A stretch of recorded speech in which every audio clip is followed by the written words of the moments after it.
ঠিক আছে, আগের দিন আমরা স্পেকট্রামে দেখলাম যে ওই হাইড্রোজেন স্পেকট্রামটা কিরকম কাটা কাটা কাটা এলো, তাই না? ওই ডিসক্রিট যেটা রাদারফোর্ডের থিওরিটাকে ভ্যানিশ করছিল। হ্যাঁ হ্যালো স্যার, স্যার বলছিলাম কি আমাদের ফিটজি থেকে কয়েকটা বই রেকমেন্ড করেছে। কি কি? এই ফিজিক্যাল কেমিস্ট্রির জন্য ওপি ট্যান্ডন আর টি বাহাদুর কোনো একটা। আচ্ছা আচ্ছা। আর অর্গানিকের জন্য অরুণা গাঙ্গুলি আরেকটা বলেছিল, ওটা ঠিক বুঝতে পারলাম না কি বললো। আচ্ছা, আর ফিজিক্যাল এই ইনঅর্গানিক? ইনঅর্গানিকের এখনো বলেনি। আচ্ছা, তুমি এইটা জেনে রাখো, এইটা হচ্ছে আমি যে বইটা ফলো করি, ঠিক আছে?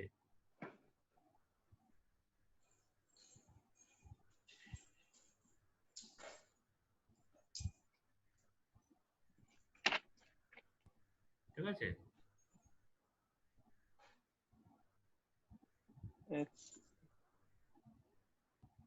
আর প্রবলেম সলভিং এর জন্য এন আভাস্তি বালাজি পাবলিকেশনস। প্রত্যেকটা বই ঠিকঠাক, ঠিক আছে, কিন্তু এইটার থেকে ভালো বুঝিয়ে দেওয়া, বুঝিয়ে লেখা, ডিটেলসে লেখা, ঠিক আছে, কোনোটাই নেই, মানে যেটার মধ্যে সবকিছু আছে, ঠিক আছে, মানে এটা ইট ইজ টোটালি মানে তিনটেই ভালো, মানে ফিজিক্যাল, ইনঅর্গানিক, অর্গানিক সবই কভার,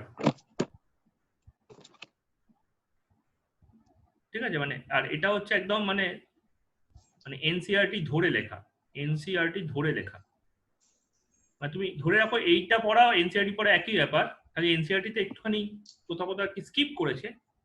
তার কারণটা হচ্ছে এনসিইআরটি ওরা সিলেবাসটা ডিজাইন করে 1 থেকে 12 অবধি। অল্প তোমাকে সেদিনকে এটা বলছিলাম যে ওরা একটাই সিলেবাস ডিজাইন করে, ঠিক আছে, তার ফলে কি অনেক সময় না ওরা ব্যাক রেফারেন্স ইউজ করে। ব্যাক রেফারেন্স মানে হচ্ছে ধরো বলছে যে এইটা তোমরা ক্লাস 8 এ পড়ে এসেছিলে, এবার তুমি হয়তো সেটাকে ক্লাস 8 এ ওই চ্যাপ্টারে পড়োনি, তুমি বুঝতে পারবে না যেহেতু তুমি ওই বোর্ডের নও, ঠিক আছে, তো একটা গ্যাপ থাকে। এই বইটা আমি ফলো করি কারণ এই বইটাতে মোটামুটি তুমি ধরো 97% কোয়েশ্চেন তুমি এখান থেকে কমন পেয়ে যাবে এই বইটা যদি ভালো করে পড়তে পারো। বাকি যেগুলো আছে ওগুলো হচ্ছে তোমার ওই বাকি 3%-এর জন্য, মানে এইটা প্লাস সামথিং করলে বাকিগুলো আসে, ঠিক আছে।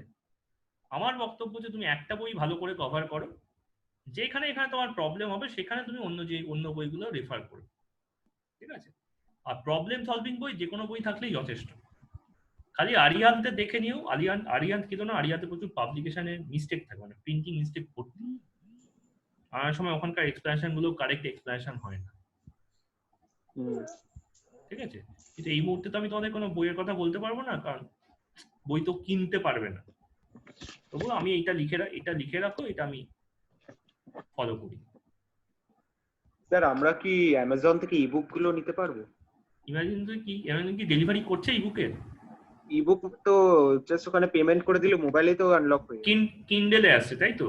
হ্যাঁ কিন্ডেল। কিন্তু ওটা কি মোবাইল ডিভাইসে পড়া যাবে? মোবাইল ডিভাইসে পড়া যাবে, বাট মানে বেশি সুবিধা হয় কিন্ডেলে, কিন্ডেল ভার্সন তো, ঠিক আছে। এখন তো আর পেপার বুক ডেলিভারি করছে না। না, সব তো স্টেশনারি দোকান বন্ধ হয়ে গেছে। না না, আমি বলছি আমি তো অ্যামাজন থেকেই কিনি, ঠিক আছে। অ্যামাজন কি ডেলিভারি করছে? কিছু করছে না তো মনে হয়। না কিছু করছে না। এখন খাতা ফুরিয়ে গেলেও বিপদ। তো সব খাতা লিটারালি খাতাও ফুরিয়ে গেছে, আমি স্কুলে পুরোনো খাতাগুলোতে লিখছি। সেই তো হচ্ছে ব্যাপার, তোমাদের তো এখনো পরীক্ষাও বাকি। হ্যাঁ ঠিক আছে, ঠিক আছে, তো আজ আমরা একটু ফেমাস আইনস্টাইন আর প্লাঙ্কের ঝগড়া। আইনস্টাইন জানো তো কি বলেছিল? আইনস্টাইন বলেছিল যে this is my child, I disown my child. উনি একটা থিওরি ডিসকভার করেছিলেন, ঠিক আছে, করে তারপর নিজেই বলছেন, ডাউট করছেন। আমি একদিন সায়েন্টিফিক মেথড বলছিলাম না, he is too much into scientific method. He was so sceptic যে he doubted his own result and he dismisses the idea and started to think the explanation from a very different angle. পরবর্তীকালে বাকি লোকেরা test করে বললেন, না না sir আপনি ঠিক ছিলেন। ও তখন তাদের সঙ্গে ঝগড়া করতে আরম্ভ করে দিয়েছিল, ঠিক আছে। মানে মনে হচ্ছে কোয়ান্টাম থিওরি, ঠিক আছে, উনি বলছেন that God is not playing dice with us. উনি ভগবানে খুব বিশ্বাসী ছিলেন এত বড় সায়েন্টিস্ট হয়েও, ঠিক আছে। উনি বলছেন যে ভগবান নিশ্চয়ই আমাদের সঙ্গে ডাইস খেলছে না। ওনার ইমপ্লিকেশন ছিল যে একটা জিনিস, ঠিক আছে, একটা জিনিস একই সঙ্গে দুটো ডিফারেন্ট স্পেসে থাকতে পারে।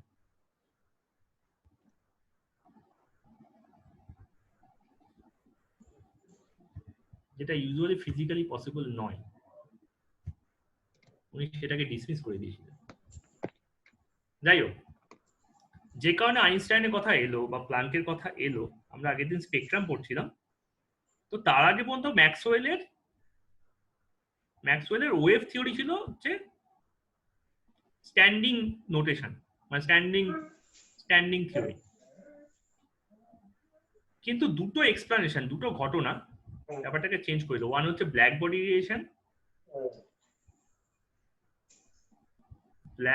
রেডিয়েশন, আর সেকেন্ডটা হচ্ছে ফটো ইলেকট্রিক এফেক্ট।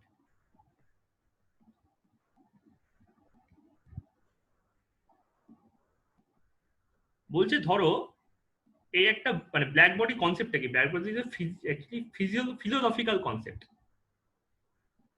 বলছে তো ধরো এরকম একটা স্ফিয়ার আছে যার ওয়ালটা ইনসুলেটেড, মানে no heat exchange is possible through wall, ঠিক আছে। এটা হচ্ছে আমার ইনসুলেটেড, আর এই হোলটা খুব ছোট, খুবই ছোট,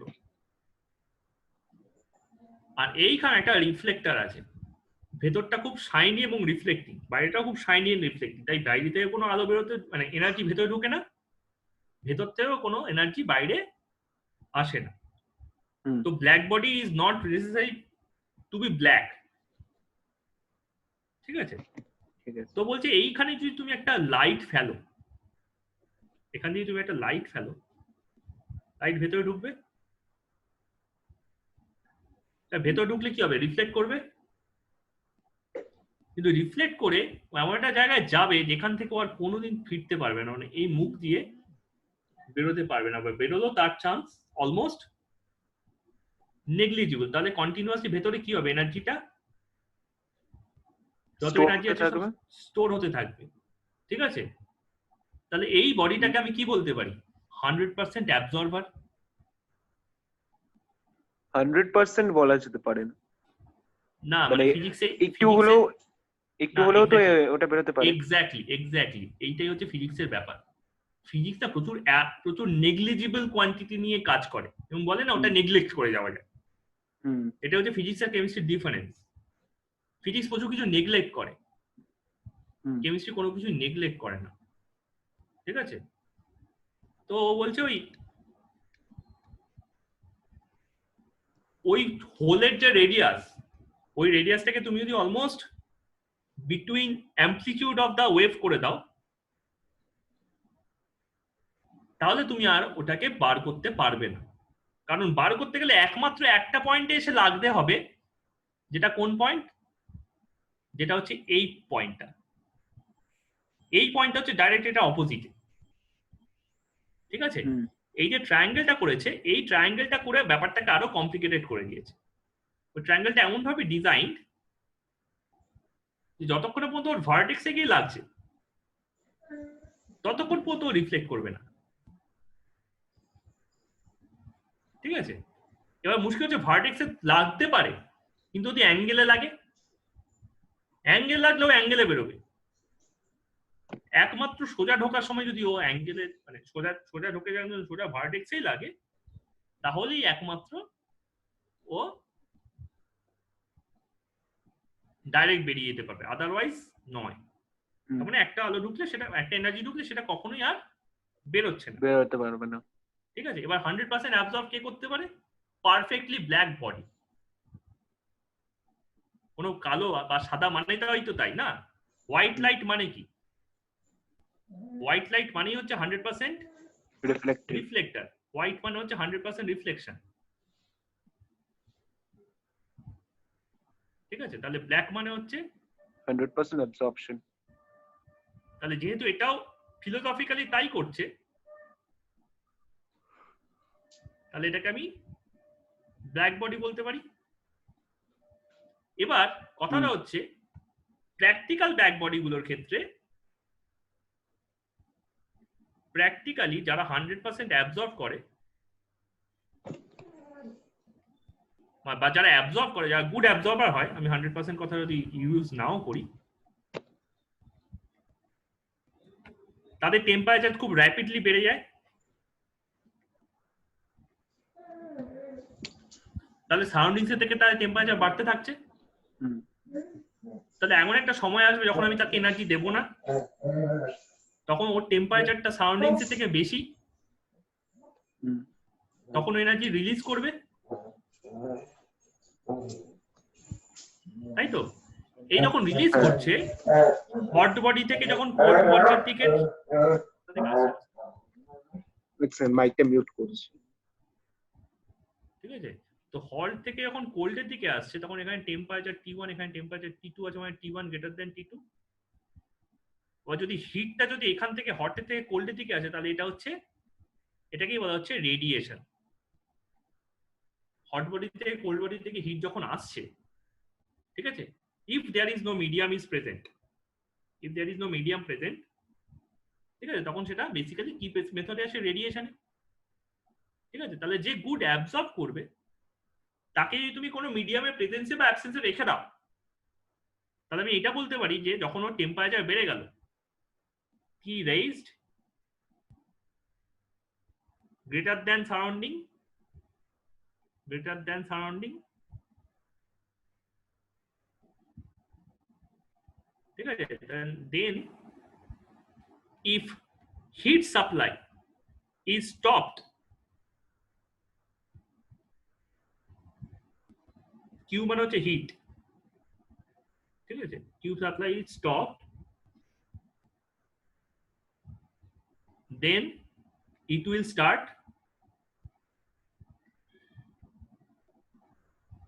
radiate। তাহলে যে গুড অ্যাবজর্বার হবে সে গুড রেডিয়েটরও হবে, তার রেডিয়েশনের রেটও খুব ভালো হবে। তাহলে 100% যে অ্যাবজর্ব করতে পারে সে 100% রেডিয়েটও করতে পারে, ঠিক আছে? তাহলে যত এনার্জি আছে সে যদি সবকিছুকে রেডিয়েট করতে শুরু করে, তাহলে আমি সেটাকে কি দেখবো? যদি সেটা এমন একটা রেঞ্জে আসে যে রেঞ্জটা আমার ভিজিবল, তাহলে আমি ওটাকে গ্লো করতে দেখব, ঠিক আছে? Glow without any energy source, that means that body is working as energy source. 100% radiate মানে সেটাই এখন আমার কি বলবো? Energy source.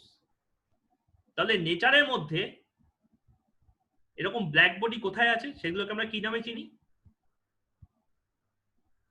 যারা 100% রেডিয়েট করে, কোনো এনার্জি অ্যাবজর্ব করে না। সান। সান। তাহলে তাদেরকে আমরা কি নামে চিনি?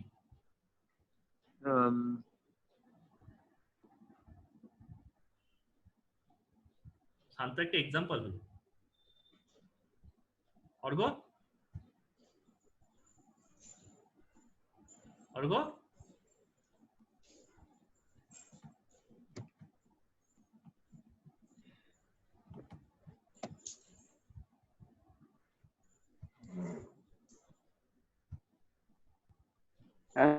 স্যার বলুন। বলছি তাদেরকে আমরা কি নামে চিনি যারা 100% রেডিয়েট করবে? হ্যাঁ,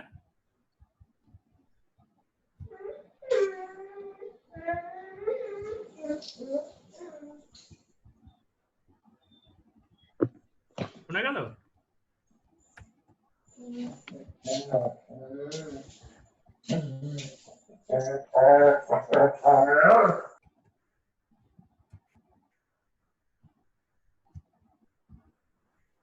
We can call them as stars. Okay? Okay. Stars, তার মানে স্টারসটা হচ্ছে আমাদের good black body, good radiator. তার মানে স্টারস আছে একটি ব্ল্যাক বডি, ঠিক আছে? ওর যখন এনার্জিটা শেষ হয়ে যাবে, ঠিক আছে, এখন তোর টেম্পারেচার প্রচন্ড বেশি আছে, ও যখন এনার্জি শেষ হয়ে যাবে তখন তুমি ওকে এনার্জি দেওয়ার চেষ্টা করে দেখো, তারপরে সব টেনে নিচ্ছে, তখন ওর নাম কি হয়ে যাবে? ব্ল্যাক ডোয়ার্ফ, হ্যাঁ, ব্ল্যাক হোল। এক্স্যাক্টলি, তখন ওর নাম হয়ে যাবে ব্ল্যাক হোল। এটা কি ব্রিড? ডবারম্যান। ও চেন নিয়ে খেলছে তাই এরকম চিল্লাচ্ছে। ভালো ফ্রিকোয়েন্সিতে চেল্লাচ্ছে তো, একদম কানের মধ্যে প্রচন্ড বেশি লাগবে। হ্যাঁ, আমি মাইকটা মিউট করে রাখছি। ফ্রিকোয়েন্সি ম্যাচ করে গেলে না প্রচন্ড ইন্টেন্সিটি বেড়ে যায়, রেজোনেন্স হয়ে যায়। রেজোনেন্স বলে এক্স্যাক্টলি। হ্যাঁ, ঠিক আছে, তাহলে এটা হচ্ছে ব্ল্যাক বডি রেডিয়েশন, এবং এনার্জি শেষ হয়ে যাওয়া মানে ওটা ব্ল্যাক হোলে কনভার্ট হয়ে গেল, নিউট্রন স্টার। ঠিক আছে, তো বলছে যে একটা ব্ল্যাক বডিকে যদি তুমি হিট দাও তাহলে ব্ল্যাক বডি গরম হচ্ছে, ব্ল্যাক বডি রেডিয়েশন কি যখন ওটা ঠান্ডা আর হিট সাপ্লাই বন্ধ করে দিলে তখন হিট ছাড়ছে। এবার বলছে যত তুমি টেম্পারেচার বাড়াবে তত ইন্টেন্সিটি অফ লাইট বাড়া উচিত। ঠিক আছে, তো অ্যাকর্ডিং টু ক্লাসিক্যাল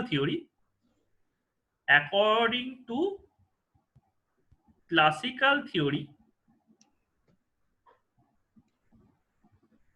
মানে the greater the T, light intensity of release, light intensity must be high.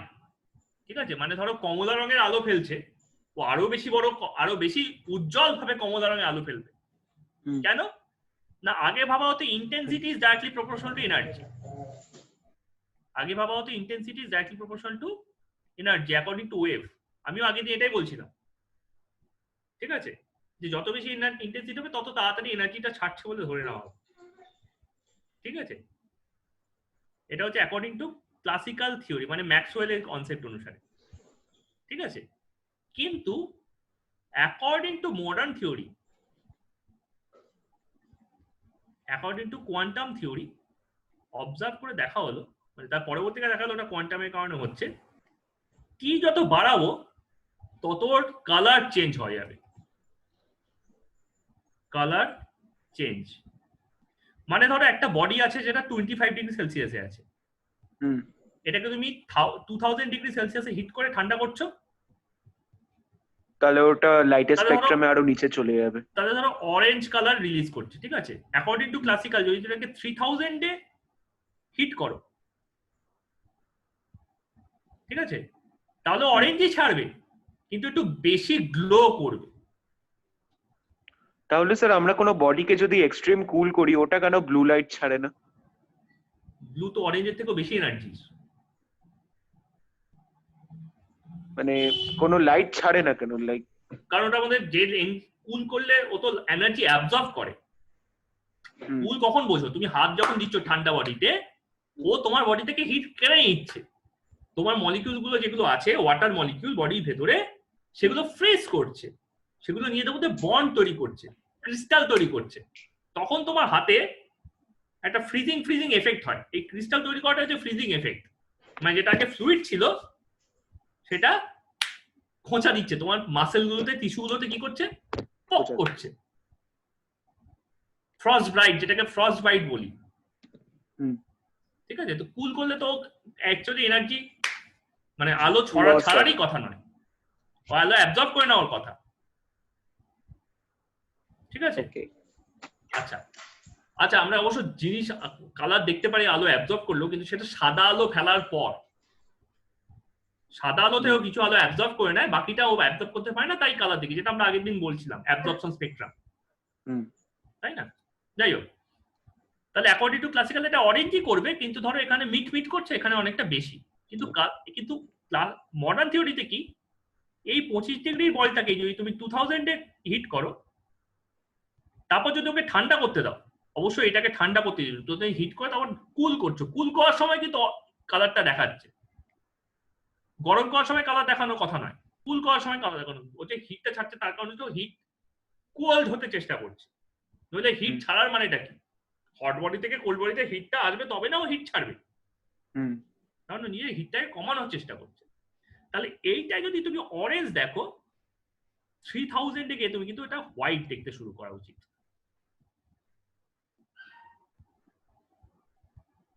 4000 এ গেলে তোমার এটা ব্লু দেখতে শুরু করা উচিত। আবার 5000 এ গেলে কালারলেস, আর 1000 এলেও কালারলেস।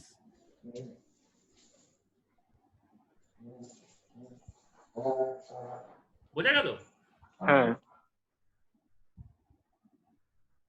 ডিফারেন্সটা কি হচ্ছে?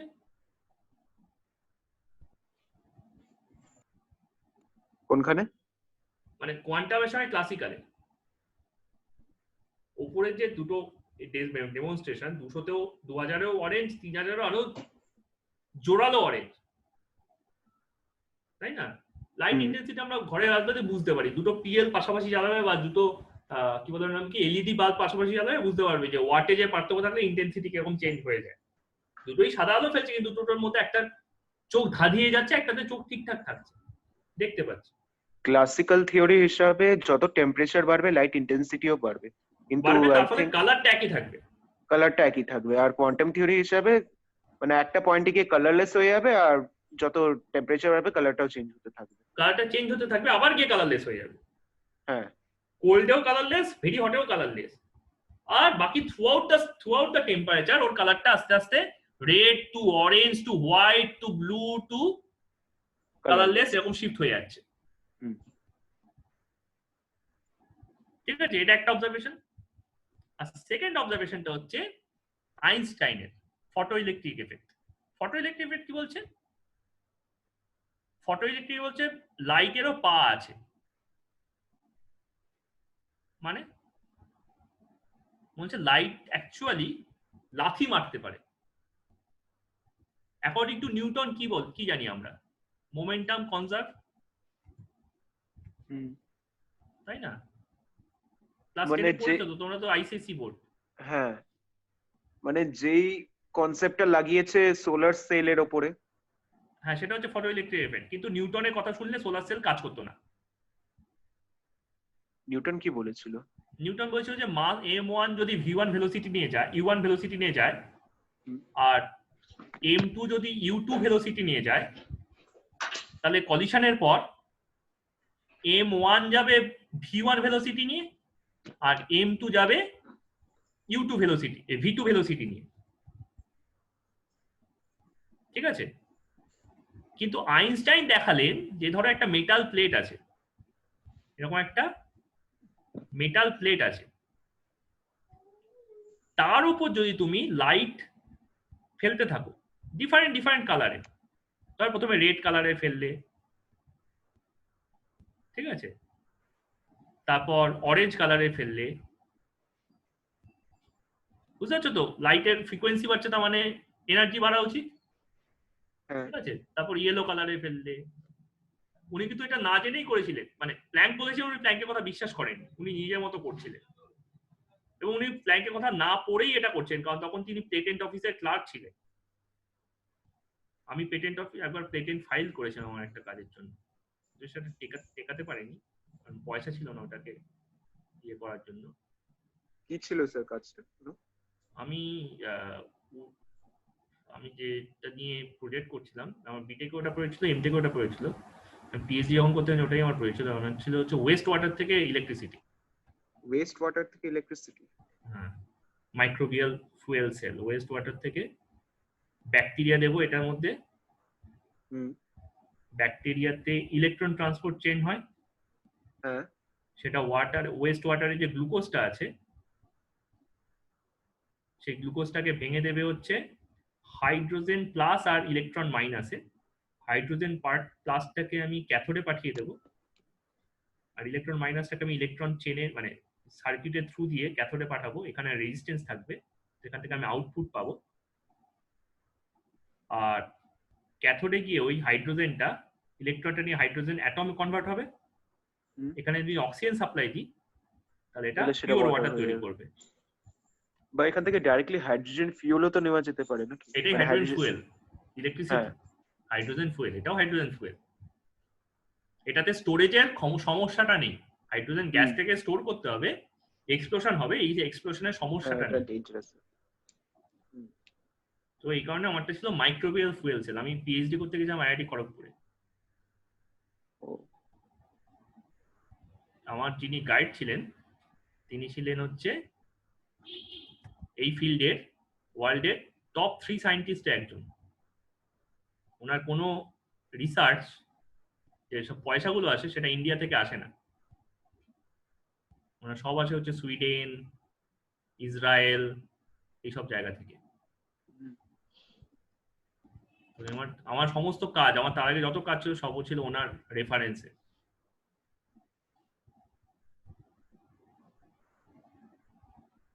তো যাই হোক, আমিও একটা পেটেন্ট ফাইল করেছিলাম। সেই পেটেন্ট অফিসে, সুইজারল্যান্ডের পেটেন্ট অফিসে কাজ করতেন ওই সময় আইনস্টাইন। ওই এক বছর উনি 4টে ডিসকভারি করেছিলেন। 1907 কে গোল্ডেন ইয়ার অফ 1907, 1905, তাই হোক ওটা দেখতে হবে, গোল্ডেন ইয়ার অফ ফিজিক্স বলা। তার মধ্যে এইটার জন্য তিনি নোবেল প্রাইজ পান 1921, ফটো ইলেকট্রিক এফেক্ট। উনি বলছেন যে এরকম ভাবে তুমি যদি লাইটের কালার চেঞ্জ করতে থাকো, এক সময় তুমি কি দেখবে, এখান থেকে না একটা ইলেকট্রন উড়ে বেরিয়ে যাচ্ছে।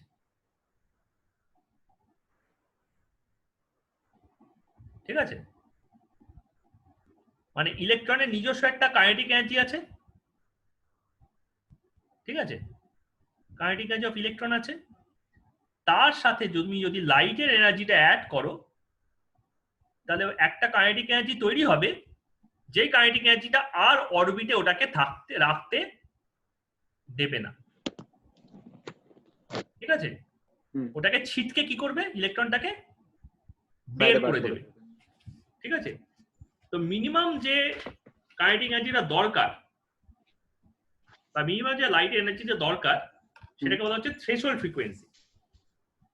ঠিক আছে, এই কাজটা উনি করেছিলেন। বলছে যে এইটা কিন্তু বেসিক্যালি এই লটাকে ভায়োলেট করে।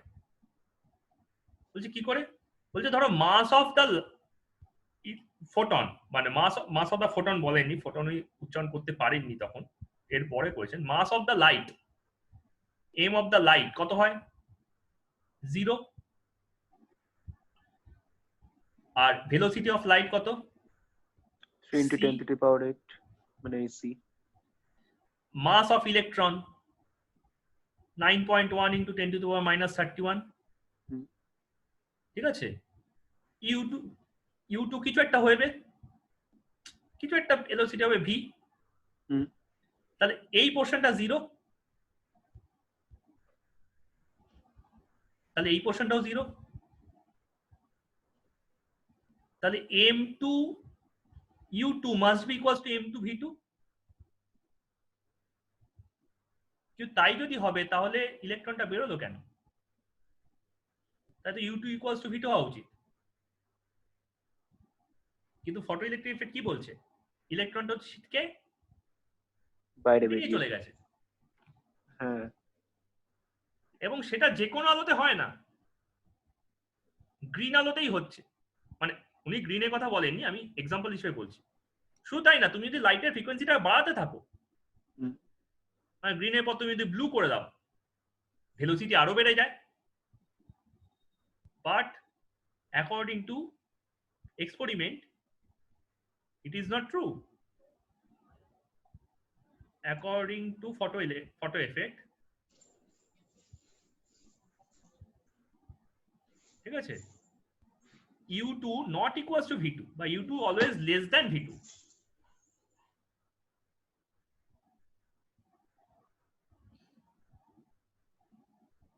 তখন উনি প্ল্যাঙ্কের ইকুয়েশনটা তৈরি করলেন, মানে প্ল্যাঙ্কের ইকুয়েশনটা ইউজ করলেন, যে ধরা যাক একটা ইলেকট্রনের এনার্জি ছিল h নিউ। ঠিক আছে, আর তার সঙ্গে আমি, মানে সেটা, আর আমি তার উপর দিয়েছি কি, তার উপর আমি, সরি h নিউ 0 ছিল ওর এনার্জি। ঠিক আছে, তার সঙ্গে আমি h নিউ লাইট দিয়েছি, এটা লাইট এনার্জি, আর এটা ছিল ইলেকট্রন এনার্জি। তাহলে যে কাইনেটিক এনার্জিটা পাওয়া যাচ্ছে, সেই kinetic energy must be equals to h nu minus h nu 0। এটা equals to half mass of electron into velocity of electron square, h nu minus h nu 0। এই h নিউ মানে কি, h নিউ মানে হচ্ছে e equals to h new. ঠিক আছে, তার মানে এটাকে লেখা যায় ই অফ লাইট মাইনাস এটাকে লেখা যায় W0 W0 হচ্ছে ওয়ার্ক ফাংশন ওয়ার্ক ফাংশন মানে হচ্ছে the minimum amount of energy required to make the electron move from one shell to another shell. না ফ্রম দ্য সারফেস উনি তো সারফেসের বাইরে দেখাচ্ছেন না হুম। এখনো সেলের কনসেপ্টটা তুমি এটা আচ্ছা তুমি প্রিম্যাচিওর করে ফেলছো আইডিয়ার যে সিকোয়েন্সিং আছে তুমি সেটা ব্রেক করে ফেললে ও এটা উনি ফটো ইলেকট্রিক এফেক্ট দেখাচ্ছেন উনি দেখাচ্ছেন কি দুটো প্যারালাল প্লেট আছে হুম। ওনার এক্সপেরিমেন্ট এরকম ছিল এরকম দুটো প্যারালাল প্লেট আছে তো এর উপর যখন উনি আলোটা এনে ফেলছেন তখন এখান থেকে এইখানে একটা ইলেকট্রনের মুভমেন্ট দেখতে পাচ্ছেন উইদাউট এনি সার্কিট মানে ওনার কাজটাও তাই ছিল যে উইদাউট এনি সার্কিট যেটা আর কি ওই ক্রুক্স করেছিলেন উনি ইলেকট্রিসিটি পাঠিয়ে দেখাতে চাইছিলেন এখানে সার্কিট তার দিয়ে জোড়া আছে যেমন তার দিয়ে জোড়া ছিল ওখানে এখানেও তার দিয়ে জোড়া আছে এই রেজিস্ট্যান্স এই সুইচ ঠিক আছে এই মিটার সবকিছু করে এখানে জোড়া ছিল জাস্ট এখানে আলো ফেলেছেন এখানে সুইচটা অন করে দিয়েছেন আলো ফেলেছেন দেখছেন মিটারে কাঁটা ঘুরে গেছে ঠিক আছে কারেন্ট কিন্তু চেঞ্জ হয়নি কারেন্ট তখনই চেঞ্জ হচ্ছে যখন ইন্টেন্সিটি বাড়াচ্ছে ঠিক আছে কি চেঞ্জ হচ্ছে ভেলোসিটিটা চেঞ্জ হয়েছে নাম্বার অফ ইলেকট্রনস বেরোনোটা ইন্টেন্সিটির সঙ্গে প্রপোর্শনাল বাট স্পিডটা ইলেকট্রনের স্পিডটা লাইটের ফ্রিকোয়েন্সির সঙ্গে প্রপোর্শনাল তো এই দুটো জিনিসই ক্লাসিক্যাল মেকানিক্স দিয়ে এক্সপ্লেন করা অসম্ভব মানে ইলেকট্রন একটা মাসলেস বডি মানে লাইট একটা মাসলেস জিনিস সেটা কি করে ইলেকট্রনের মতো একটা মাসি বডিকে লাথি মারতে পারে তার মানেটা হচ্ছে যে লাইটের নিশ্চয়ই পা আছে তো পা কার থাকে যেটা একটা পার্টিকেল হয় ঠিক আছে তাই জন্য ওনার কনক্লুশন ছিল light is a particle too তার মানে dual nature of light dual nature of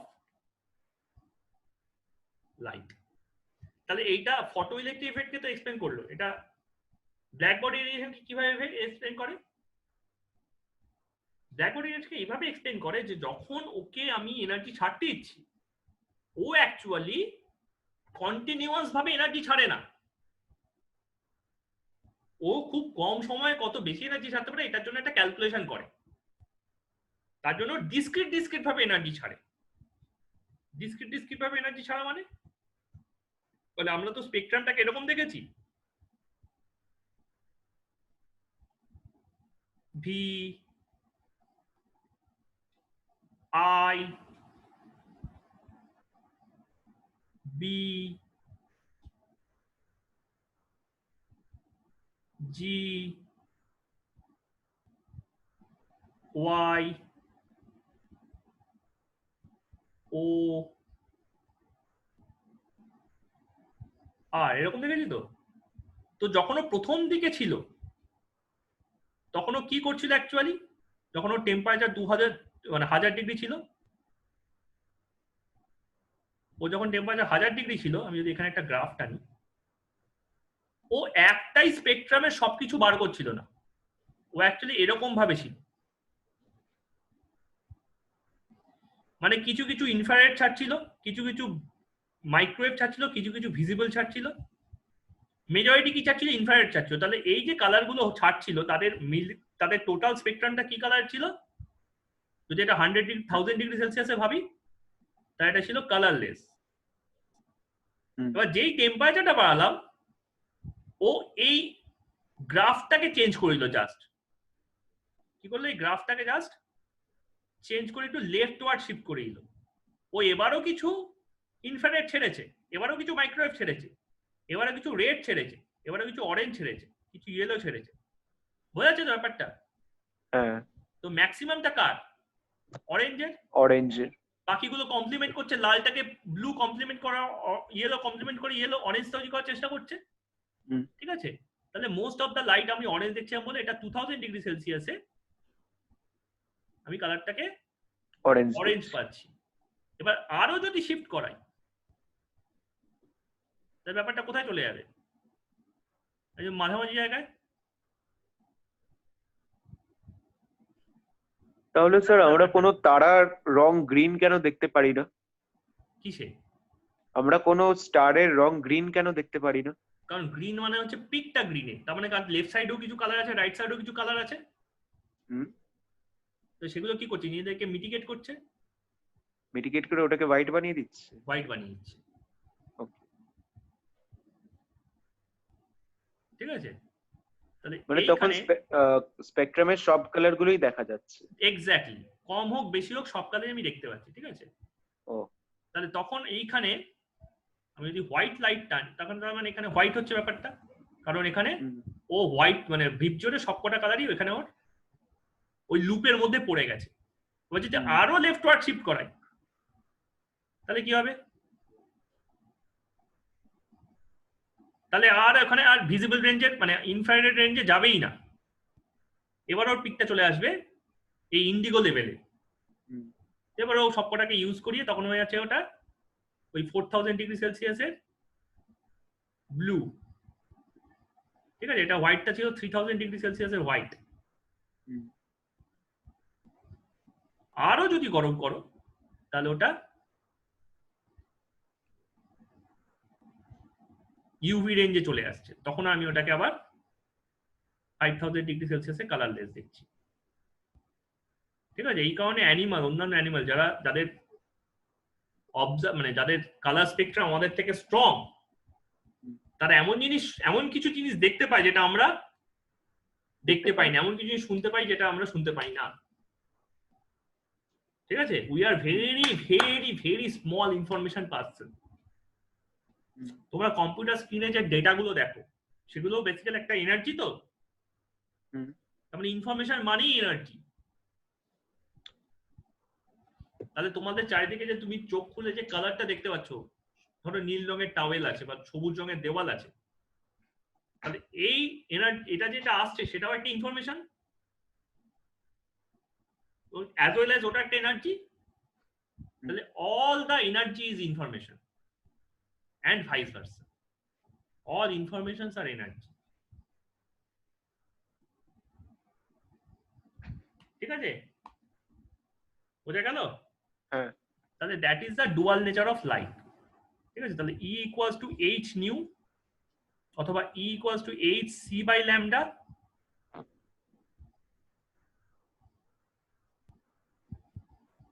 ঠিক আছে, এটা হচ্ছে আমার এনার্জির একটা ইকুয়েশন, প্ল্যাঙ্ক ইকুয়েশন। আর আইনস্টাইন ইকুয়েশন হচ্ছে H nu equals to H nu 0 plus kinetic energy equals to H nu 0 plus half me VE square। তাই কাইনেটিক এনার্জিকে লেখা যেতে পারে HC by HC into 1 by lambda 0 minus 1 by lambda। বুঝা গেছে? এটা এদিকে নিয়ে গেলাম। ও আচ্ছা, 1 by lambda minus 1 by lambda 0, sorry এখানে lambda হবে, এখানে lambda 0। এটাকে নিয়ে গেলে এটা মাইনাস হয়ে যাচ্ছে, এটা এখানে হয়ে যাচ্ছে। ঠিক আছে, equals to HC new minus new 0। তাই ফ্রিকোয়েন্সি যত বাড়াবে কাইনেটিক এনার্জি তত বাড়তে থাকবে। Work function for particular metal is constant. ঠিক আছে, এবার যদি তোমাকে জিজ্ঞেস করে কেউ যে down the group work function বাড়ে না কমে, কি বলবে?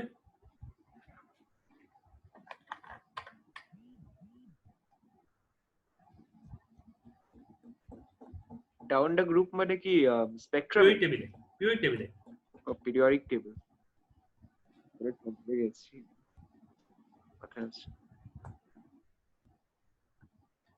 তোমরা একটা জিনিস পড়ছো, আয়নাইজেশন এনথালপি। কি?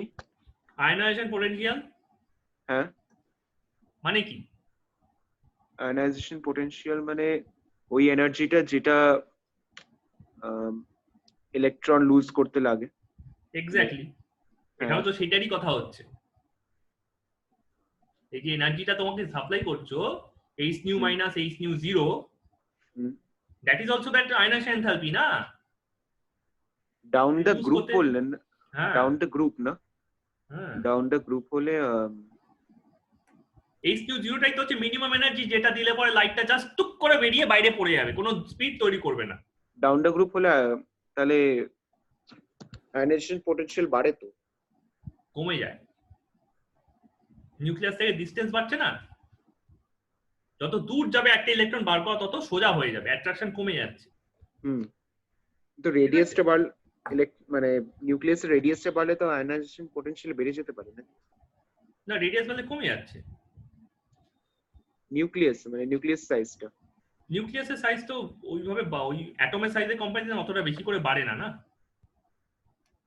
কম্পারিজন দিলাম তো আগের দিন না, ওই ফুটবল মাঠের মাঝখানে মটর দানার মতো সাইজ, তো ওটা খুব একটা বাড়ে না নিউক্লিয়াসের সাইজ। নিউক্লিয়াসের চার্জ বাড়তে পারে, সাইজ বাড়ার কথা তো তুমি যদি বলো, সাইজ ওভাবে বাড়ে না। চার্জ বাড়লে অন্য কিছু, আমরা এখন পিরিয়ড টেবিল করবো, তোমার ব্যাপারটা একটু ডিটেলসে দেখে নাও, ঠিক আছে? আচ্ছা, এখান থেকে আরেকটা জিনিস ডিরাইভ করা যায়, সেটা হচ্ছে E equals to h nu according to Planck, আর according to Einstein কি ইকুয়ালস টু mc স্কয়ার, ঠিক আছে? আর h nu মানে আমি hc by lambda,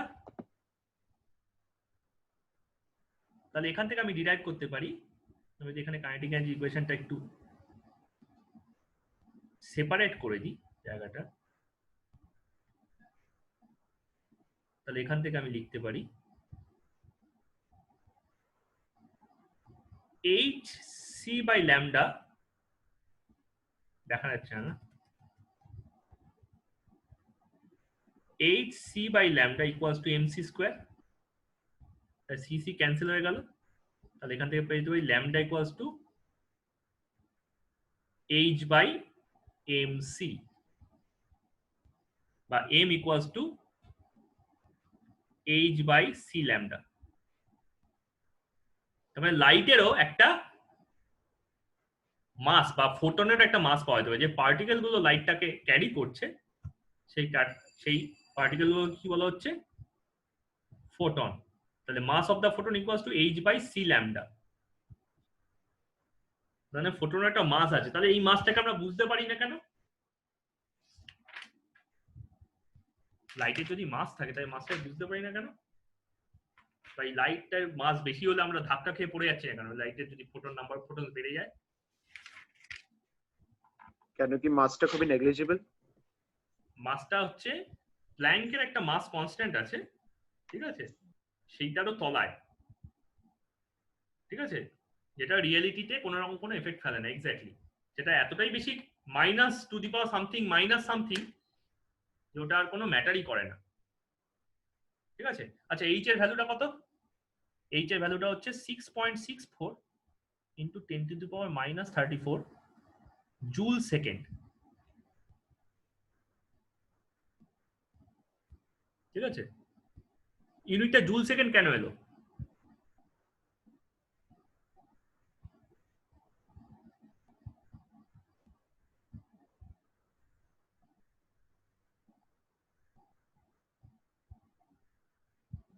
hello sir, H এর ইউনিটটা জুল সেকেন্ড কেন এলো?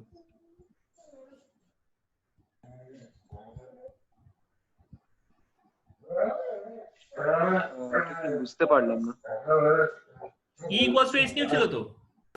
হ্যাঁ, E equals to h nu, তাহলে h equals to e by nu, energy unit joule, আর ফ্রিকোয়েন্সি ইউনিট সেকেন্ড ইনভার্স, তাই জুল ইনটু সেকেন্ড।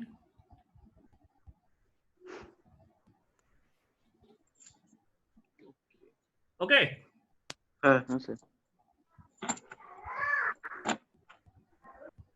ফিজিক্সের প্রথম চ্যাপ্টার কি ডাইমেনশন অ্যানালিসিস দিয়ে শুরু করেছে? আমাদের স্কেলার এন্ড ভেক্টর দিয়ে শুরু করেছে। হ্যাঁ ভেক্টর স্টার্ট করেছে। ভেক্টর স্টার্ট করেছে।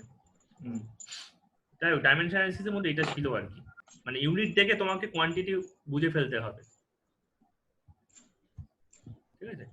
আচ্ছা, হ্যাঁ, তাহলে এইবার এটা বোরের মডেলকে কিভাবে এফেক্ট করলো? ওই যে বোর্ড যে একটা ইন্ডিভিজুয়াল স্পেকট্রাম পাচ্ছিলেন, তুমি ইমিশন স্পেকট্রামও ভাবতে পারো, অ্যাটের সময় ভাবতে পারো, যেটা খুশি, যেটা তুমি ভাববে। উনি যে স্পেকট্রাম গুলো পাচ্ছিলেন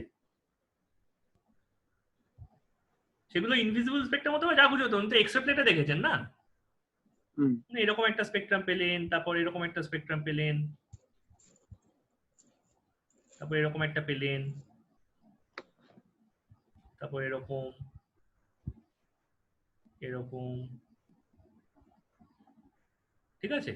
তার মানে এরা প্রত্যেকেই কিছু না কিছু এইচ নিউ ক্যারি করছে, এগুলো ডিসক্রিট।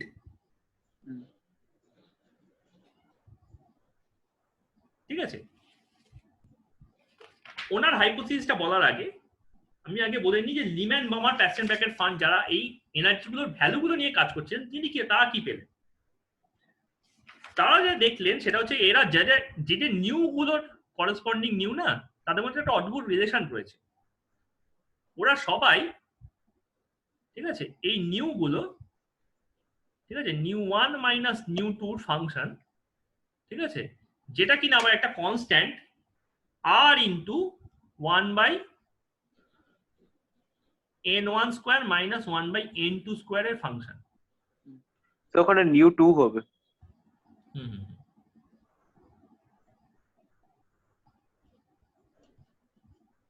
ঠিক আছে, তো তার জন্য ইকুয়েশনটাকে একটু চেঞ্জ করতে হলো। এই যে নিউটা, এটা ডাইরেক্ট এটার সঙ্গে সমান নয়, ঠিক আছে, এটা এটার সঙ্গে ফাংশন অফ দিস থিং।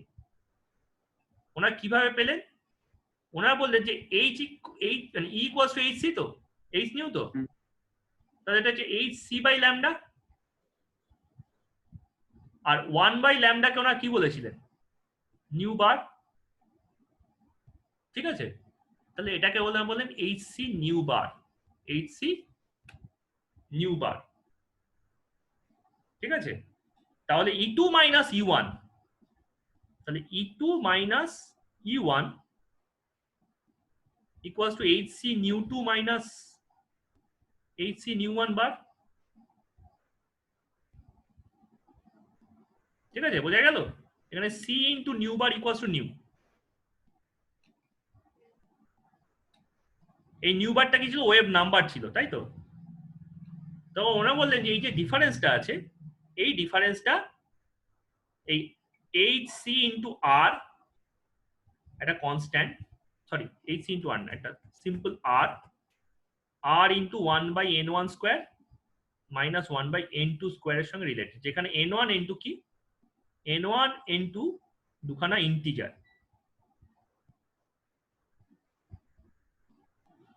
ঠিক আছে, এবার লিম্যান এই কাজটা, এইটা নিয়ে কাজ করছে, এটা ছিল লিম্যানের কাজ।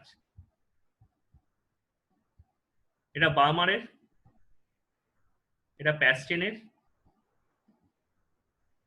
এটা ব্র্যাকেটের, আর এটা ফান্ডের। ওরা খালি এনার্জির ভ্যালুগুলোকে নিয়ে দেখেন, বাস। এনার্জি ভ্যালু কি করে দেখা যায়? না, সমস্ত আলো হোয়াইট কালারের একটা তুমি ব্যান্ড বানাও, অথবা তুমি ইন্ডিভিজুয়াল মনোক্রোম্যাটিক লাইট তৈরি করে এরকম একটা ব্যান্ড বানাও।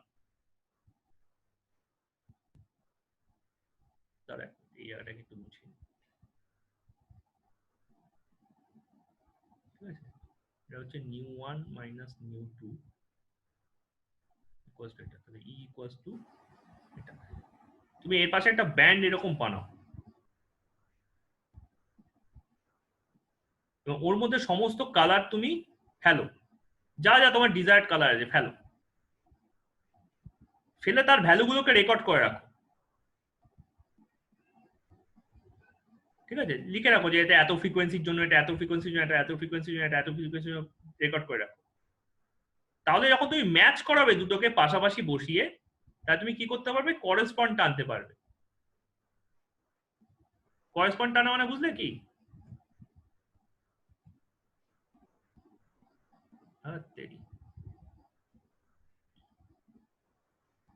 করেসপন্ড টানা মানে দুটোকে পাশাপাশি বসিয়ে ম্যাচ করানো। ঠিক আছে, মানে ধরো তুমি জানো যে এটার ফ্রিকোয়েন্সি হচ্ছে জেড, তুমি দেখলে যে এটার সঙ্গে এটা মিল খাচ্ছে, এটার সাথে এটা মিল খাচ্ছে, তাই তুমি কি বুঝলে যে এইখানে ফ্রিকোয়েন্সিটা আমার কি আছে, তার মানে জেড আছে।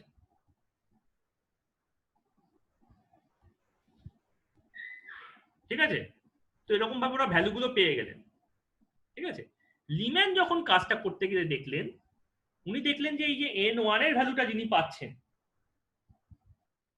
ঠিক আছে, লিম্যানের ক্ষেত্রে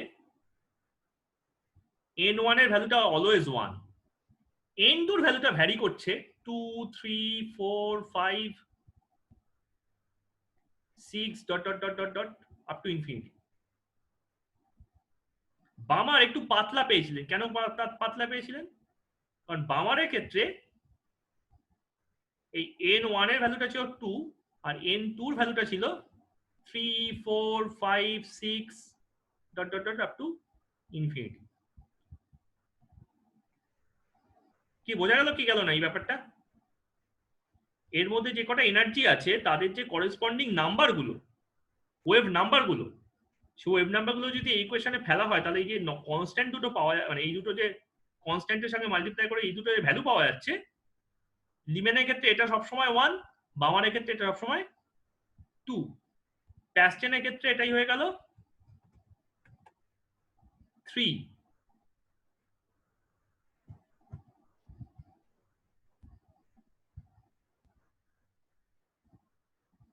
ওকে, প্যাস্টেনের ক্ষেত্রে এটাই হয়ে গেল 3।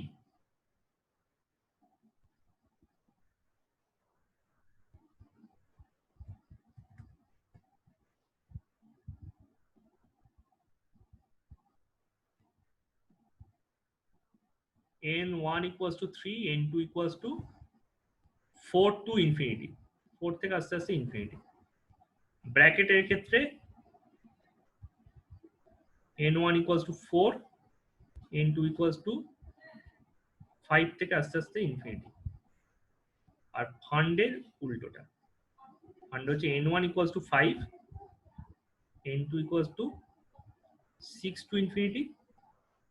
আর হামফ্রেজের কথাটা এখানে লিখিনি, কিন্তু আগের দিন বলছিলাম n1 equals to হলো 7 আর n2 equals to হলো 8 to infinity।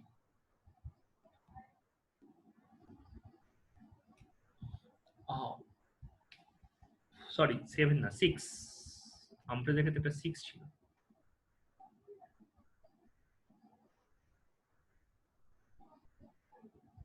এটা 7 to infinity।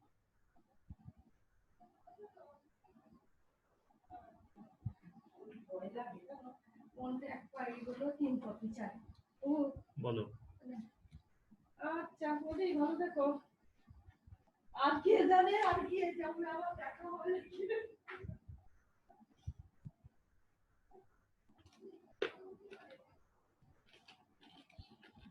কিন্তু ওরা কিছুতেই বুঝতে পারছে না যে 1 2 3 4 5 গুলো পিকুলিয়ার বিহেভিয়ার করছে কি করে। ঠিক আছে, they have no answer why there is this kind of variation। ঠিক আছে, ওই সময় বোর একই কাজ করছিলেন। বোর এই রেজাল্ট গুলোকে দেখে বললেন, হাইপোথাইজ করলেন এগুলো নিশ্চয়ই, আচ্ছা ওনার কথাটা ছিল অন্য, বোরের কথাটা ছিল অন্য। বোর কি বললেন?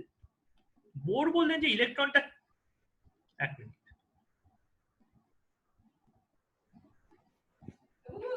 বলো।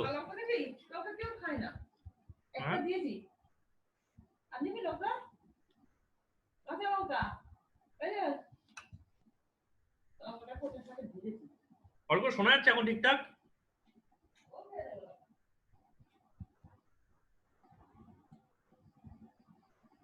স্যার ভিডিও আসছে না এবার? এবার এসছে, হ্যাঁ এবার এসছে। আমাকে তোমায় পারমিশন দিতে হচ্ছে, তো তাই জন্য ওটা অফ করতে হচ্ছিল। ও, নেটটা ডিসকানেক্ট হয়ে গেছিল আমার। অল্প এখন শোনা যাচ্ছে না প্রবলেম হচ্ছে এখনো? না, শোনা যাচ্ছে। আচ্ছা, আমি যখন যেটা বলছিলাম যে লিম্যান, বামার, প্যাস্টেন, ব্র্যাকেট, ফান্ড, হামফ্রিজ এরা সব n1 এর ভ্যালুটা তারা ফিক্স করছেন তাদের নিজেদের কাজে, n2 টা ভ্যারি করছে খালি। বোর ওই সময় একটা হাইপোথিসিস দিলেন। বোর হাইপোথিসিস ছিলেন এইটা যে ইলেকট্রনটা কেন ওই সেন্টারে গিয়ে পড়তে পারছে না। বোর বললেন যে ও যখন ভেতরের দিকে ঢোকার চেষ্টা করছে ওই এনার্জি রিলিজ করার চেষ্টা করবে, ঠিক আছে? তার মানে এখান থেকে এনার্জি যাবে, আউট হবে, তবেই তো ভেতর দিকে ঢুকতে পারবে। কন্টিনিউয়াস এনার্জি ছাড়া মানেটাই তো তাই। কিন্তু ও যতক্ষণ না সাফিসিয়েন্ট এনার্জি না ছাড়ছে ততক্ষণ পর্যন্ত মুভ করতে পারবে না, ঠিক আছে? মানে কি?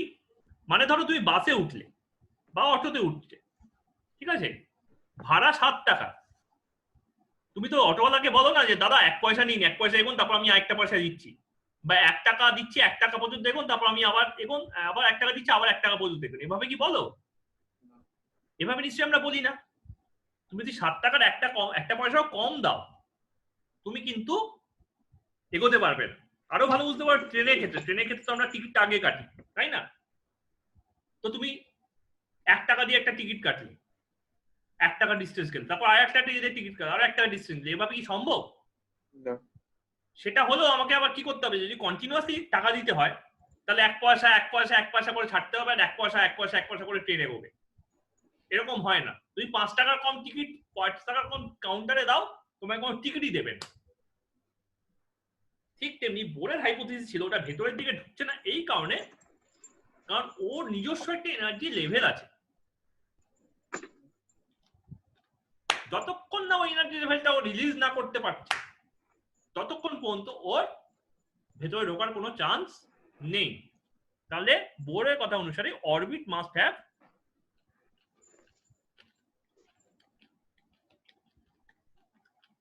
Fixed energy level. এটা হচ্ছে number 1। Number 2, sufficient energy gain করলে ও হায়ার এনার্জি লেভেলে যায়,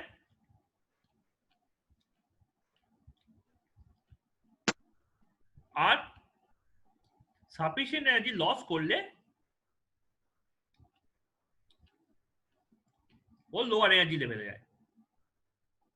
আজ পর্যন্ত এই কথাটা বোরে কিন্তু ট্রু রয়ে গেছে, বাকি সব কটাগুলোই মোটামুটি ভুল, ঠিক আছে, কিন্তু এই কথাটা ট্রু রয়েছে। এবার সাফিসিয়েন্ট এনার্জি লস করা মানে কি? বাইরের টেম্পারেচার যথেষ্ট কম হতে হবে, তবেই না হট বডি হিসেবে এনার্জি রিলিজ করতে পারবে, ঠিক?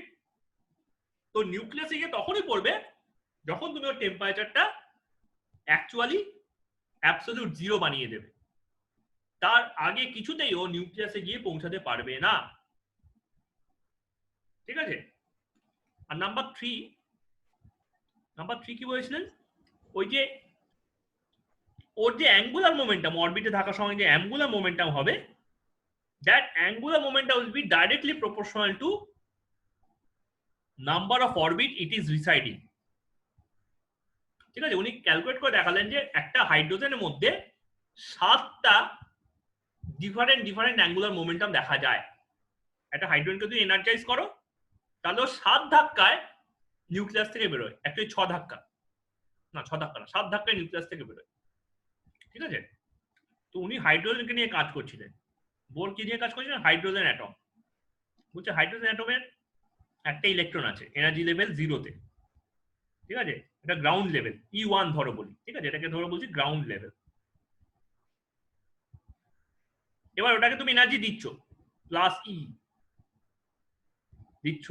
দিচ্ছ, তাও নড়ছে না। ওই কুমির ডাঙার মতো গল্প, একটা বাজলো এখনো কুমির এলো না, দুটো বাজলো এখনো কুমির এলো না, এরকম ব্যাপার আর কি। 1 জুল দিলাম এখনো ইলেকট্রন গেল না, 2 জুল দিলাম এখনো ইলেকট্রন গেল না, ঠিক আছে? তারপর যখনই তুমি একটা সাফিসিয়েন্ট এনার্জি দেবে ওটা লাফিয়ে না এইখানে উঠবে, এটা হচ্ছে E2, আবার লাফিয়ে এখানে E3, এখানে E4, এখানে E5, এখানে E6, আর এখানে E7। তাই কবার লাফালো? 1 2 3 4 5 6। এবার যদি আবার এনার্জি দাও তাহলে একদম ইনফাইনাইটিতে বেরিয়ে যাচ্ছে, আর ওখানেও থাকছে না।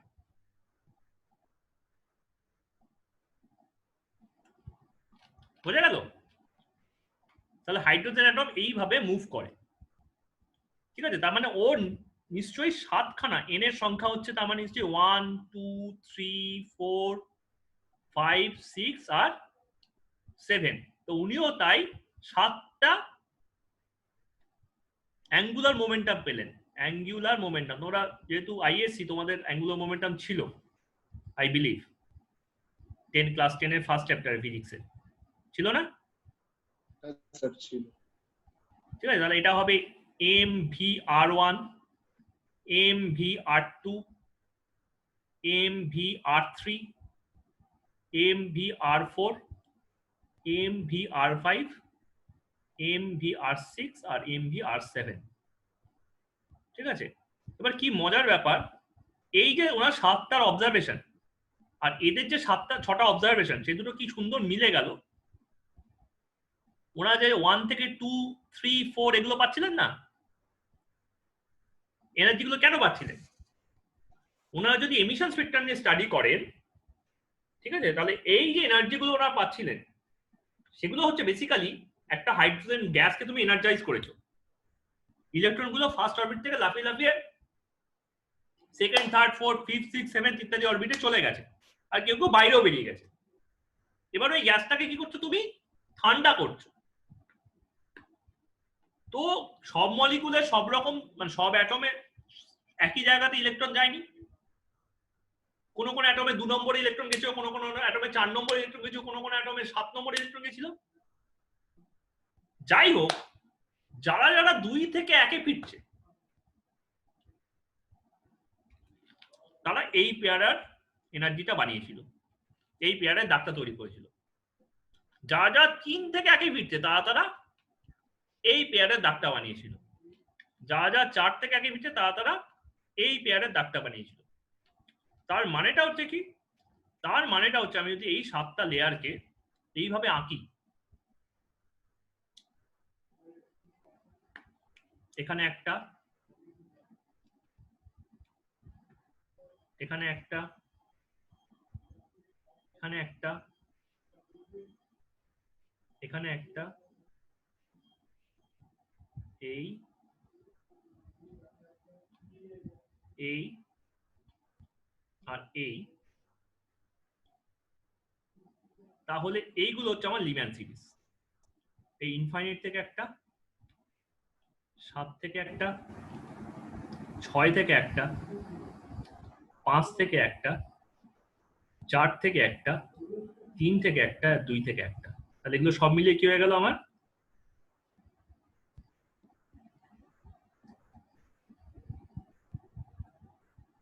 লিম্যান। বোঝা গেল তো ব্যাপারটা? ঠিক তেমনি কোন কোন অ্যাটমে আবার ইনফাইনাইট থেকে 2-এ ফিরেছিল, 7 থেকে 2-এ ফিরেছিল, 6 থেকে 2-এ ফিরেছিল, 5 থেকে 2-এ ফিরেছিল, 4 থেকে 2, 3 থেকে 2।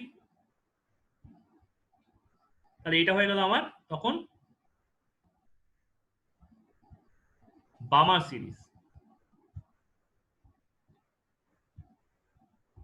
তেমনি কারো কারোর জন্য ইনফাইনাইট থেকে 3,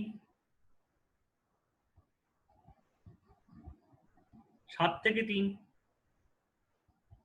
6 থেকে 3, 5 থেকে 3, 4 থেকে 3, 3 থেকে 3, সরি 7 6 5।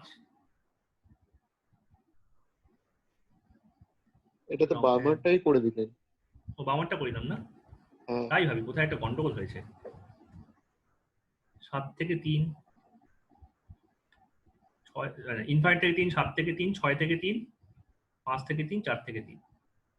ঠিক আছে, এই কারণে কিন্তু ওই ব্যান্ডগুলো দেখো পাতলা হয়ে যাচ্ছিল আস্তে আস্তে, দেখেছো? ব্যান্ডগুলো পাতলা হয়ে যাচ্ছে। ঠিক আছে, এবার তুমি ভ্যালুগুলো পুট করে দেখো, তুমি দেখবে ওগুলো ডিসক্রিট ভ্যালু সব। ঠিক আছে, ভ্যালু খুব ডিসক্রিট ভ্যালু আছে, তাই জন্য ওরা খুব গ্যাপ গ্যাপ দিয়ে তৈরি হচ্ছে। ঠিক আছে, এক একটা ব্যান্ডের সঙ্গে একটা ব্যান্ডের বেশ গ্যাপ। ঠিক আছে, তেমনি এখানে পরপর সে তৈরি হতে হবে। তাহলে এখানে আমি লিখে দিই এটা প্যাস চেন। ঠিক আছে, বাকিগুলো বুঝতে পারছো তো? আমি বাকি আর সব আঁকছি না। ঠিক আছে, এবার ওই যে ভ্যালুটা আসলো, ঠিক আছে, তার মানে কি E delta E difference of energy, difference of energy equals to তাহলে হচ্ছে এইচ সি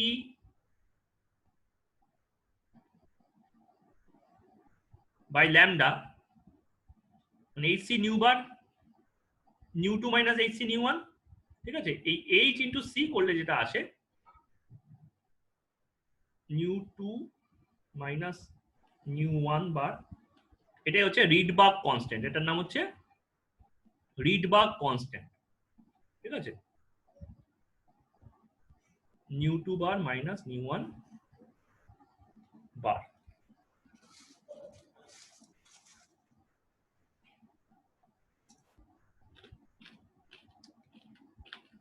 এটা হচ্ছে H C delta nu bar to r into 1 by lambda 1 square lambda 2 square minus 1 by 1 by n2 square minus 1 by n1 square, n2 square minus 1 by n1 square। হাতে জায়গা পাচ্ছি না।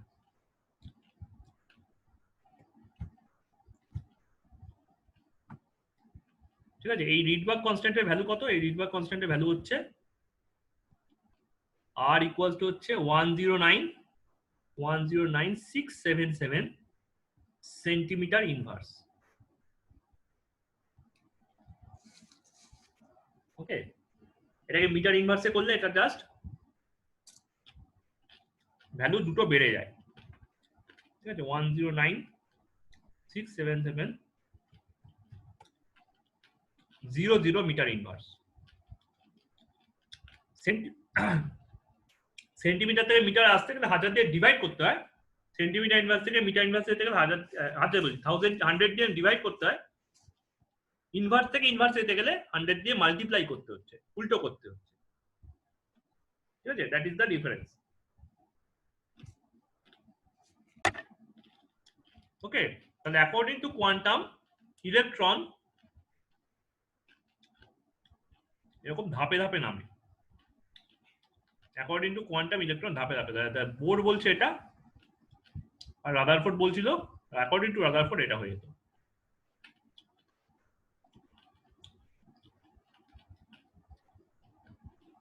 এই এই এই এই এই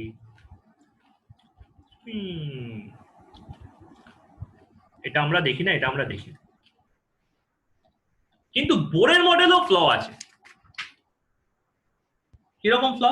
আচ্ছা, বোরের থেকে কি কি মানে কি কি এক্সক্লুসিভ পাওয়া যায়? বোরের থেকে পাওয়া যায় energy of electron. Energy of ইলেকট্রনকে ক্যালকুলেট করা হয়েছে minus K square 2 pi square m e to the power 4 by n square h square। এই কে স্কোয়ারটা হচ্ছে কুলম্বস কনস্ট্যান্ট। ঠিক আছে, এটা হচ্ছে কুলম্বস কনস্ট্যান্ট।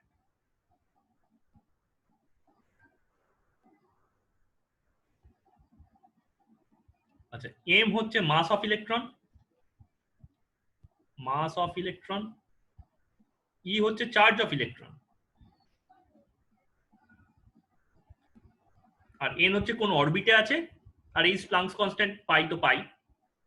ঠিক আছে, এটার ভ্যালু যদি তুমি এসআই সিস্টেমে সব কিছু বসাও, যেহেতু mass constant, E constant, H constant, pi constant, K constant, সবকিছু যদি বসিয়ে দাও তাহলে এটারই তুমি ভ্যালু পাও minus 1312 kilojoule per mole by N square. ঠিক আছে, সবকিছু এসআই তে যদি বসাও,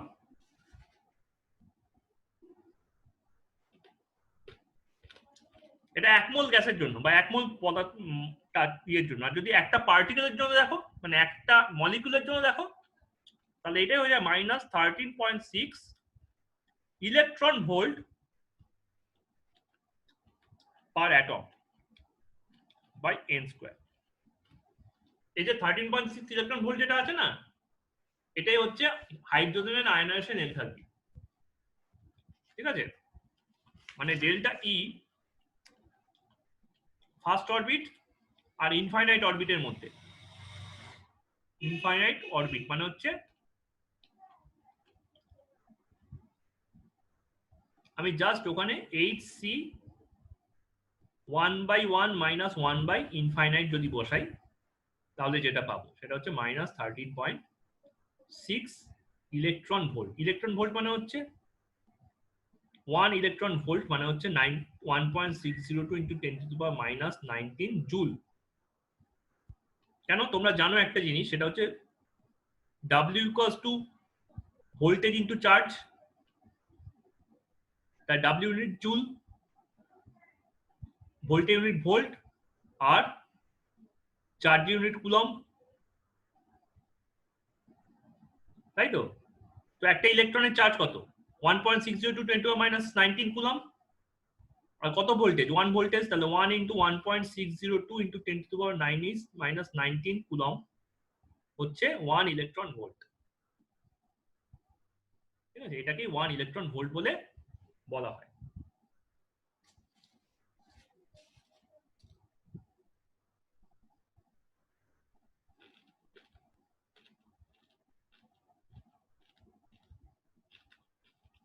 ইউনিট কনভার্সন ঠিক আছে তো?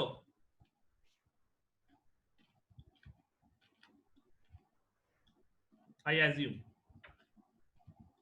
ওকে, এনার্জি ছাড়া কি কি পাওয়া যাচ্ছে? আর পাওয়া যাচ্ছে velocity of the electron. Velocity of electron হচ্ছে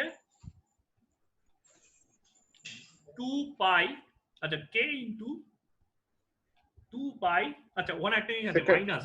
এখানে ভেলোসিটি মানে যে ভেলোসিটিতে ইলেকট্রনটা এস্কেপ করে, না যেই ভেলোসিটি ইলেকট্রনটা অরবিটে ঘুরছে, অরবিটে ভেলোসিটি, অরবিটে ঘুরছে। ওকে, আচ্ছা মাইনাস মানে কি? মাইনাস মানে যে এনার্জিটা তোমাকে ও রিলিজ করছে, ঠিক আছে? মাইনাস সিগনিফাই করে যে এনার্জিটা ও রিলিজ করে ওখানে রয়েছে, ঠিক আছে? এতটা এনার্জি দিলে পরে তবে ও বেরোবে, আপাতত এতটা এনার্জি ও রিলিজ করে ওইখানে স্টেবল অবস্থায় রয়েছে, তাই জন্য মাইনাস। আচ্ছা, ভেলোসিটি হচ্ছে 2 পাই z ইনটু জেডটা এখন আপাতত দরকার নেই, 2 pi E square divided by NH, ঠিক আছে? এগুলো সব হাইড্রোজেনের জন্য হচ্ছে। আর r ইকুয়াল টু হচ্ছে n square h square by 4 pi square m E square into k, ঠিক আছে? এগুলো হচ্ছে ফর হাইড্রোজেন, ঠিক আছে? আর ফর আদার্স ই হয়ে যাবে just nothing but minus K square, যেটা ছিল আর কি, 2 pi square m e to the power 4 into Z square divided by n square h square, n square h square.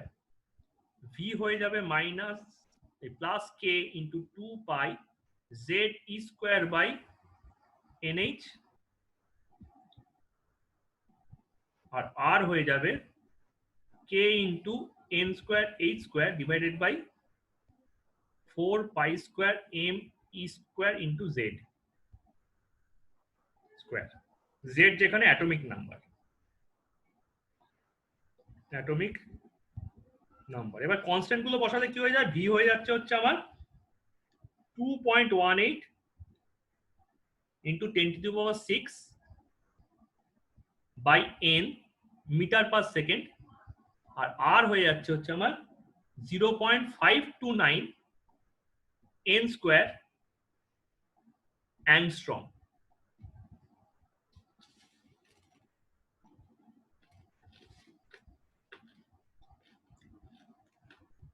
এক মিনিট,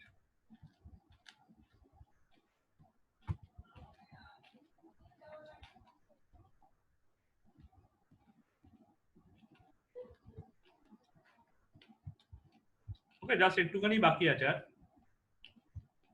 এই ভ্যালুগুলো তোমরা বইতে পেয়ে যাবে, ভ্যালুগুলো সবসময় লেখার যে দরকার আছে তা নয়, ঠিক আছে? আমি জাস্ট বোর্ডের প্রবলেম গুলো বলে ছেড়ে দিচ্ছি, ঠিক আছে?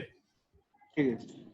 বোর্ডের কি কি প্রবলেম ছিল? সবার আগে বোর্ডের প্রবলেম হচ্ছে বোর্ড রাদারফোর্ড দুজনেই এটাকে সোলার সিস্টেমের সঙ্গে কম্পেয়ার করেছিল, ঠিক আছে? রাদারফোর্ড প্রথমে কম্পেয়ার করেছিল, তারপর বোর্ড আরো মাল্টিপল অরবিট দিয়ে ব্যাপারটাকে আরো ভালো করে বুঝিয়েছিলেন।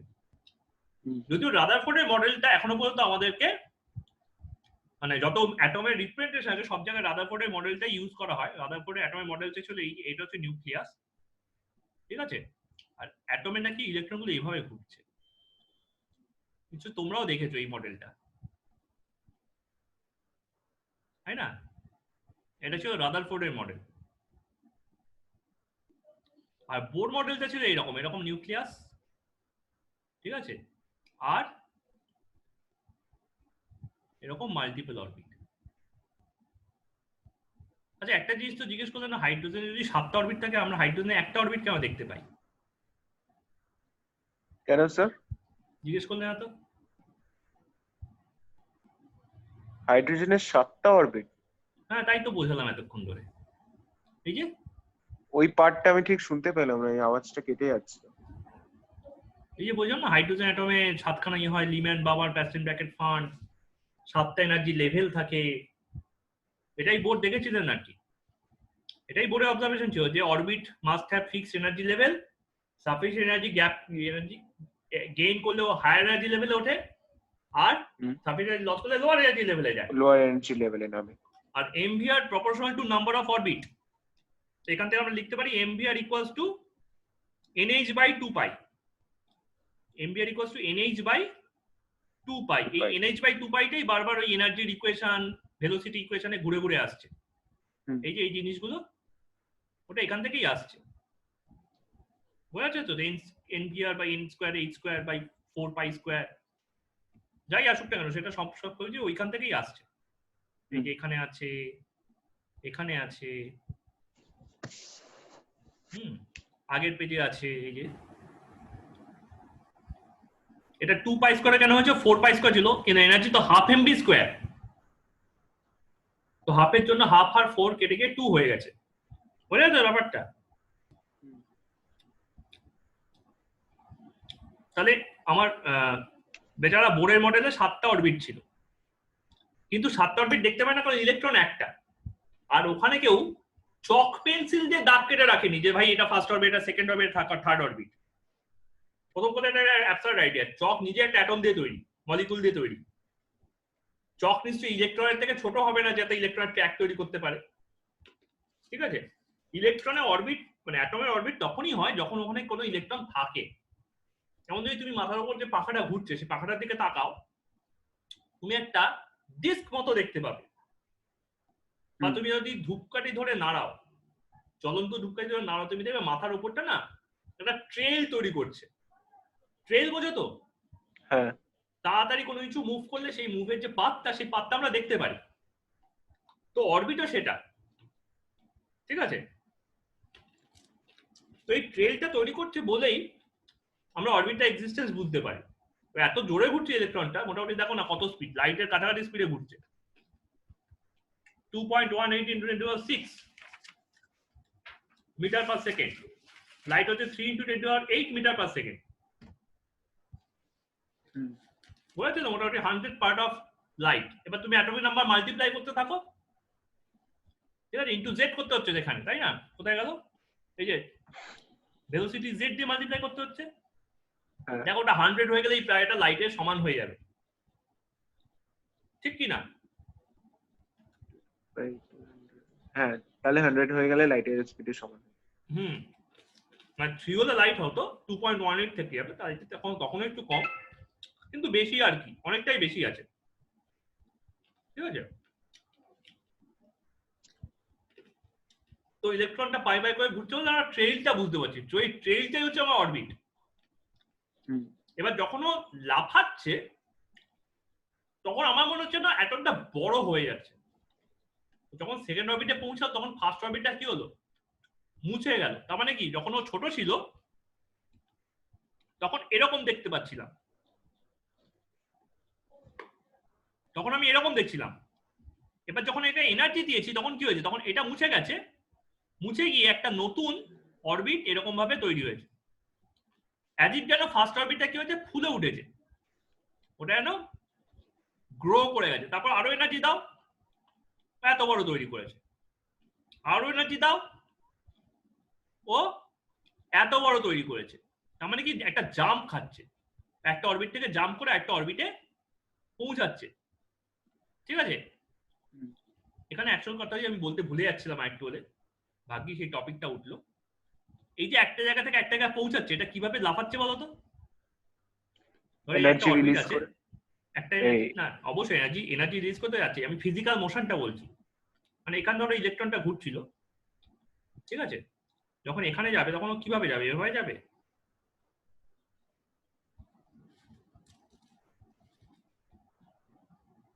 কি করে যাবে তো?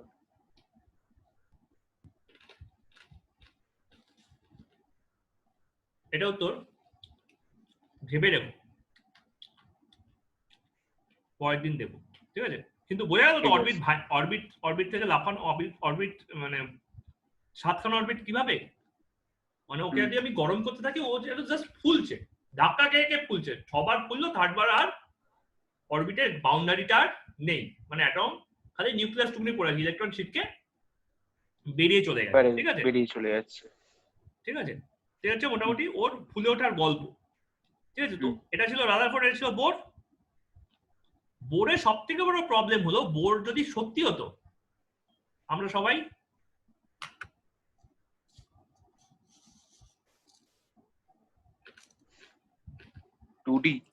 2D হতাম। উনি প্ল্যানেটারি মোশনের সঙ্গে কম্পেয়ার করেছিলেন। পৃথিবী সোলার সিস্টেমের সবকটা প্ল্যানেট একই প্লেনে থাকে, তাই জন্য সোলার ইক্লিপস হয়, লুনার ইক্লিপস হয়। আমরা 9খানা প্ল্যানেট একটা লাইনে আসতে পারি, যেটা কয়েক বছর আগে হয়েছিল। All the planets came in on the same line. এটা যদি ট্রু হতো তাহলে আমরা অ্যাকচুয়ালি কার্টুন ক্যারেক্টার হতাম। কাগজে এরকম ভাবে কার্টুন ক্যারেক্টার গুলো ঘুরে বেড়ায়, ঠিক আছে, টিভিতে, আমরা এরকম ভাবে 2D ওয়ার্ল্ডে ঘুরে বেড়াতাম। হাইট নেই তো, উনি তো 3 ডাইমেনশন ফিগারের কথা বলেনি। ওনার অরবিট কখনোই 3 ডাইমেনশনে অরবিটটা কিভাবে থাকবে সেটা এক্সপ্লেন করতে পারেননি। উনি যা করেছেন সব সার্কুলার অরবিটের জন্য করেছেন, স্ফেরিক্যাল অরবিটের জন্য কিছু করেননি। ওনার যে ইকুয়েশনটা অ্যাঙ্গুলার মোমেন্টাম, এটা সার্কুলার পাথের জন্য,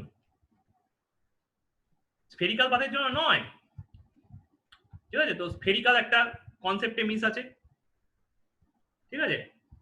সেকেন্ড আর কনসেপ্টে কি মিস আছে? সেকেন্ড যেটা হলো জিম্যান এফেক্ট, ঠিক আছে? তারপর number 1 flaw in Bohr's, flaw in Bohr মানে এক একজন কাণ্ড করছে, তাদের ফ্লয়ের নাম্বারও বেড়ে যাচ্ছে। 2D। নাম্বার 2 জিম্যান এফেক্ট কে বোঝাতে পারে না। জিম্যান এফেক্ট মানে হচ্ছে, জিম্যান এফেক্ট মানে হচ্ছে যখন এই হাইড্রোজেন অ্যাটমটাকে ম্যাগনেটিক ফিল্ডে ধরা হয়, ঠিক আছে? ধরো এখানে একটা ম্যাগনেটিক নর্থ পোল রেখেছো আর একটা সাউথ পোল রেখেছো, ঠিক আছে? ওই যে স্পেকট্রামটা পাচ্ছিলাম না, ওই স্পেকট্রামের মধ্যে একটা স্প্লিট আসে, মানে একটা ব্যান্ড এরকম যেটা থাকছিল, ঠিক আছে? একটা ব্যান্ড যে এরকম থাকছিল, ওটা অ্যাকচুয়ালি ম্যাগনেটিক ফিল্ড দিলে এই ব্যান্ডটাই টুকরো হয়ে যায় দুটো ভাগে, একটা এই হয়ে যায়, একটা এই হয়ে যায়, মানে এক্সট্রা ব্যান্ডের তৈরি হয়।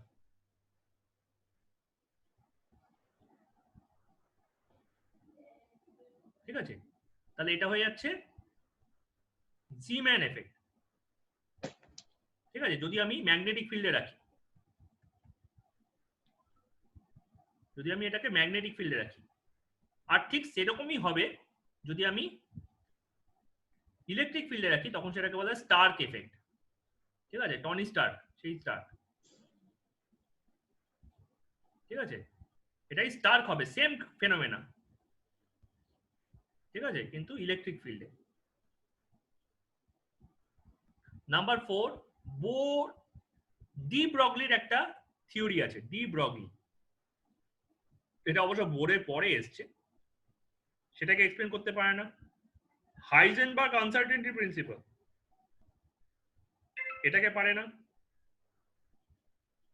আর নাম্বার 6 শ্রোডিঞ্জারস ওয়েভ ইকুয়েশন, ঠিক আছে?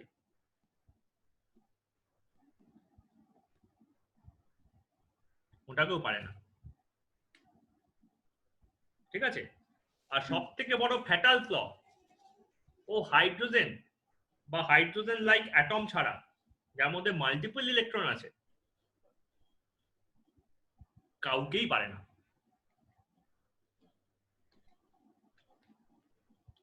ঠিক আছে, সব থেকে বড় flaw. only applicable in mono electronic system, মানে দুটো ইলেকট্রন নিজেদের মধ্যে কিরকম ভাবে রিঅ্যাক্ট করবে সেসব উনি বলতে পারেননি। মানে হাইড্রোজেনকে পাচ্ছে, হিলিয়াম প্লাসকে পাচ্ছে, লিথিয়াম 2 প্লাসকে পাচ্ছে, করতে করতে করতে ইউরেনিয়াম 91 প্লাসকেও পাচ্ছে।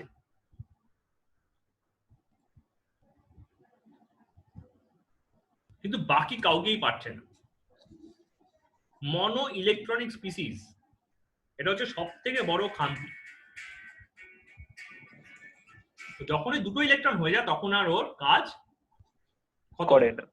আর কাজ করছে না, কারণ উনি ইলেকট্রনের মধ্যে যে রিপালশন হতেই পারে এটা কখনো ভাবেনি।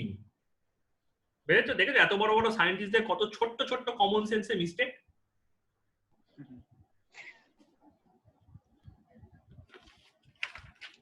ঠিক আছে, উনি রাদারফোর্ডে একটা ভুল ধরতে গেছিলেন, দুটো ভুল ধরতে গেছিলেন, ওনার নিজের 7খানা ভুল বেরিয়ে গেল।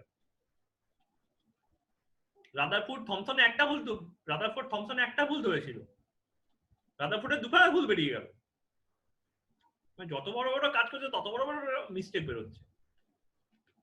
তাদের কি কাজটা কখনোই করা উচিত ছিল না? নিশ্চয়ই করা উচিত ছিল, কারণ ওই সময় ওইটাই লিমিটেশন ছিল, ওর থেকে বেশি করা যেত না। ওই পর্যন্ত না পৌঁছালে পরের লোকগুলো এগোতেই পারতো না, ধরতেই পারতো না।